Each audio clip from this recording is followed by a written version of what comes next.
ജയ്പൂരിലെ സവായ് മാൻസിംഗ് ആശുപത്രിയിലെ ICUവിൽ തീപിടുത്തമുണ്ടായി. 6 രോഗികൾക്ക് ജീവൻ നഷ്ടപ്പെട്ടു. 5 പേർ ഗുരുതരാവസ്ഥയിൽ തുടരുകയാണ്. ഷോർട്ട് സർക്യൂട്ടാണ് തീപിടുത്തത്തിന് കാരണമെന്നാണ് ഇപ്പോൾ രാജസ്ഥാനിൽ നിന്ന് വരുന്ന റിപ്പോർട്ടുകൾ സൂചിപ്പിക്കുന്നത്. തീപിടുത്തം ഉണ്ടായപ്പോൾ തന്നെ ആശുപത്രി അധികൃതരെ അറിയിച്ചു, പക്ഷേ അവർ ഗവനിച്ചില്ല. മരിച്ചവരുടെ ബന്ധുക്കൾ അങ്ങനെയാണ് പരാതി പറയുന്നത്. വിനീത VG ഡൽഹിയിൽ നിന്ന് വിവരങ്ങളുമായി തത്സമയം. Vineetha, welcome back to morning show. പറയൂ, രാജസ്ഥാനിലുണ്ടായ തീപിടുത്തത്തെക്കുറിച്ച്.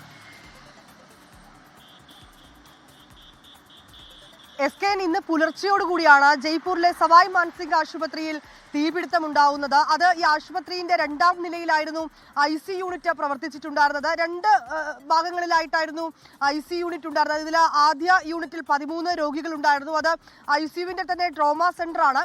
മറുവശത്ത് ICUവിന്റെ സെമി യൂണിറ്റും പ്രവർത്തിച്ചിട്ടുണ്ടായിരുന്നു. ഏതാണ്ട് 24 രോഗികളാണ് ഈ ICUവിൽ ഉണ്ടായിരുന്നത്. ഈ ICUവിൽ ഷോർട്ട് സർക്യൂട്ട് ഉണ്ടായതാണ് തീപിടുത്തത്തിന് കാരണമെന്നാണ് ആശുപത്രി അധികൃതർ പറയുന്നത്. പക്ഷേ അതേസമയം SK സൂചിപ്പിച്ചതുപോലെ തന്നെ ഇപ്പോൾ ഈ മരിച്ച ആളുകളുടെ ബന്ധുക്കൾ അവർ പറയുന്നത് ഈ ഷോർട്ട് സർക്യൂട്ട് ഉണ്ടായപ്പോൾ തന്നെ ചെറിയ തീപ്പൊരി ഞങ്ങൾ ശ്രദ്ധയിൽപ്പെട്ടിരുന്നു.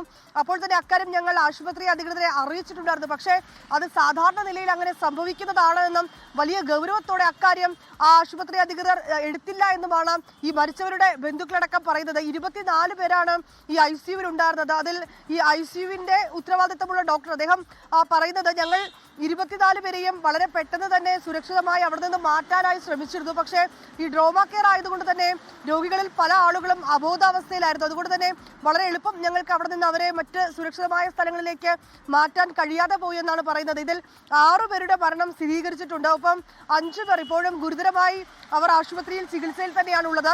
രാജസ്ഥാൻ മുഖ്യമന്ത്രി ഭജൻലാൽ ശർമ്മ അദ്ദേഹം ആശുപത്രിയിലെത്തി സ്ഥിതിഗതികളൊക്കെ തന്നെ വിലയിരുത്തിയിട്ടുണ്ട്.